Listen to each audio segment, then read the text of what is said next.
Yeah, hey, Wood-psyche here. Thanks for stopping by. I hope everyone's doing okay. Yeah, I'm just doing a continuation of the previous video. It's a big walking stick. This one's try to get a female face on it, as it looks like it's coming along a little bit. It just needs some tweaks here and there. Anyway, I've been meaning to do more faces besides like mountain men and stuff, bearded guys, stuff like that. I think it's good to expand your horizons a little bit. But yeah, this one, you can go down the rabbit hole with this thing, keep going on, fussing over small details for hours if you wanted to. But it's all up to how you feel about the project. Do you think it's done or not? Sometimes I do a project like this, I'll put it aside and get back to it later. And sometimes it's good to do that because you come up with some fresh ideas later on. And if you try to do a complete piece all at once in one sitting, I think that's kind of limiting a little bit because you're boxed into a certain time frame and the piece doesn't seem to evolve as well, so you're stuck with it. For instance, like this piece, I'm going to be working on it for the weeks to come ahead, just doing little side projects like with it, and then I'll be doing some other main videos as well. So this one will be lurking in the background. I'll pop up occasionally. So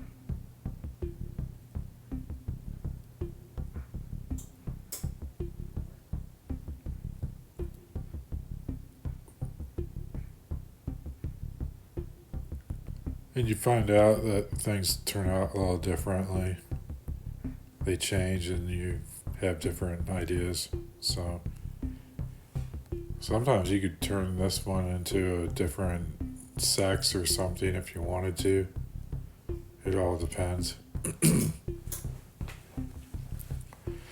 But that's also a good study to see how you can manipulate faces to get the desired results.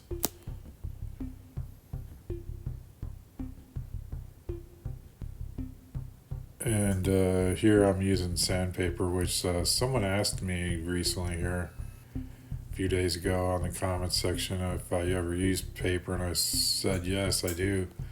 And this happened to be one of those times. I don't use it very often, but I just felt compelled to use it because this particular piece of pine was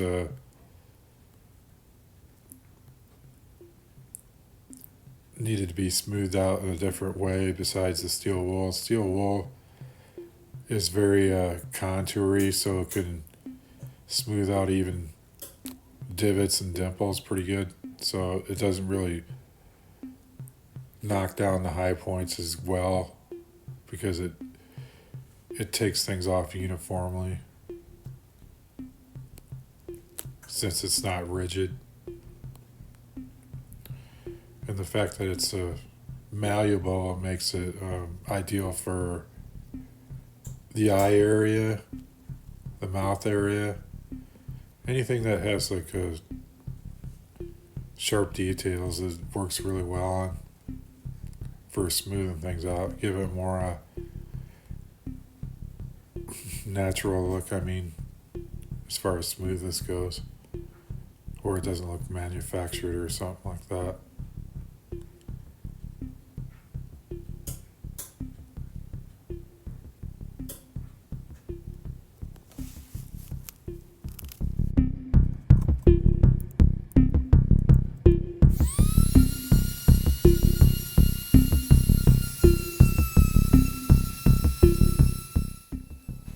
So yeah, as mentioned, this is going to be a ongoing project. It's going to be a multi-part series, and we'll see where it leads. Kind of like an experiment of sorts, because I like to have projects that are not finished or they're kind of could have possibilities of different outcomes. So I just leave them not very fully finished or something like that, so I can make it so I can modify it without any issues or regrets.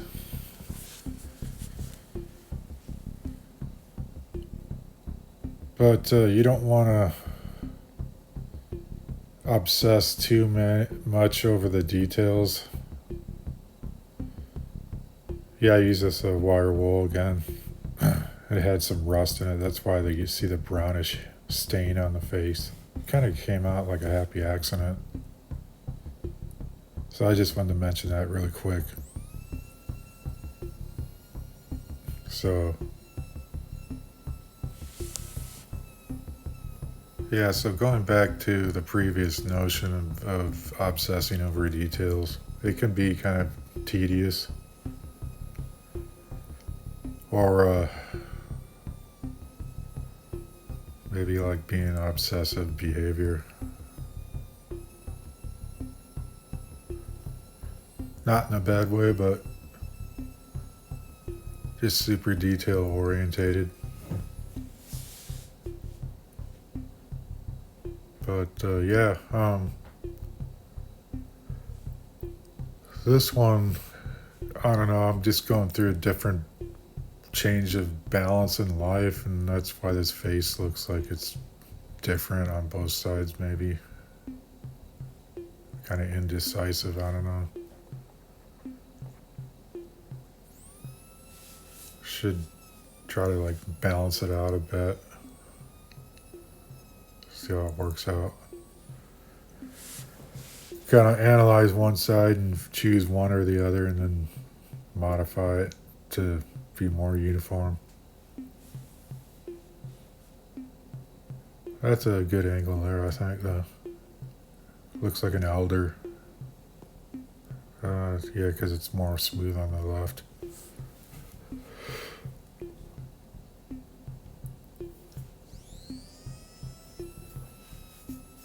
Yeah, this is a ponderosa piece of wood, and it's different qualities than a lodgepole, but similar. Not too drastic, but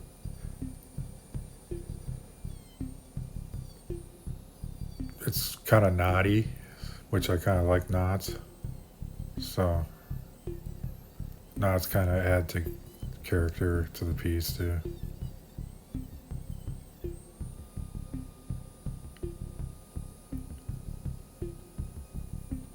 Yeah, I use just a single light source because it's usually it's from a drop top source lighting overhead. Kind of simulates sunlight, but you can change the angles and stuff too and produce different effects. Like side angles be like early in the day or something, or late in the day.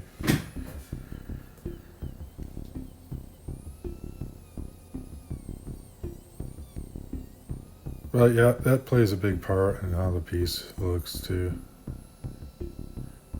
You want to have proper lighting.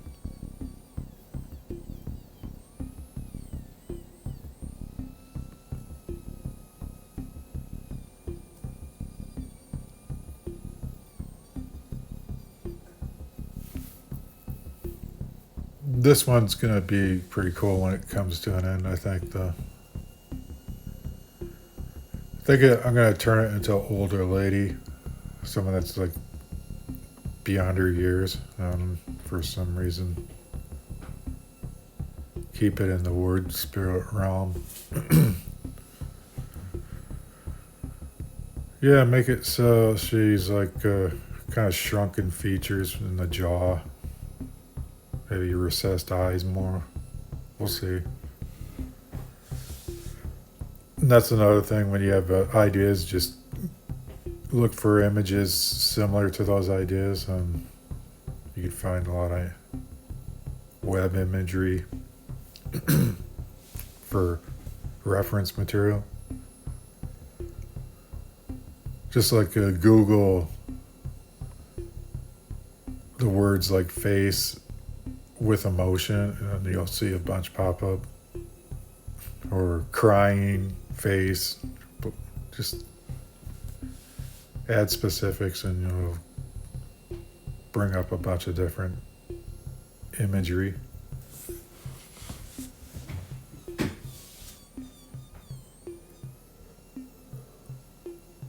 Yeah, I think this piece right now, it's getting to be where it's almost deciding not to go any farther. Maybe another couple sessions, I don't know. Because I like to do sessions, not just like one sit down, start to finish. I like to break it up into little bits here and there.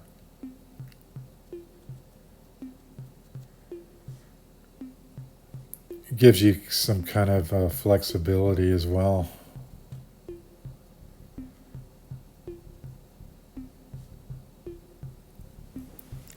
Because once you take something off, you can't replace it, so you got to keep that in mind as well. You can't add to it. It's reduction sculpting, not additive sculpting with clay like.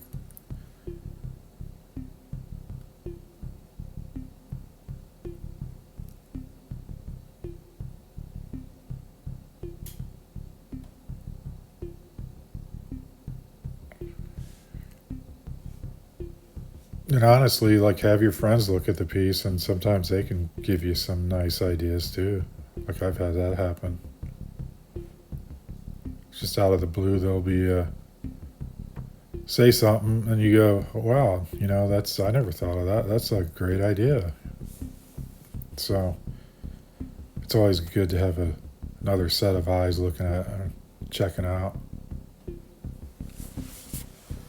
Because sometimes you get lost in your own little rabbit hole and you don't see things in the broad picture. But that doesn't happen too often, though.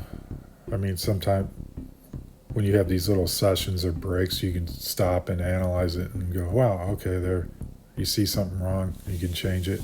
Otherwise, you would have just rushed right through it. And if you did a one session thing, perhaps that's a good way of explaining it. I'm not sure.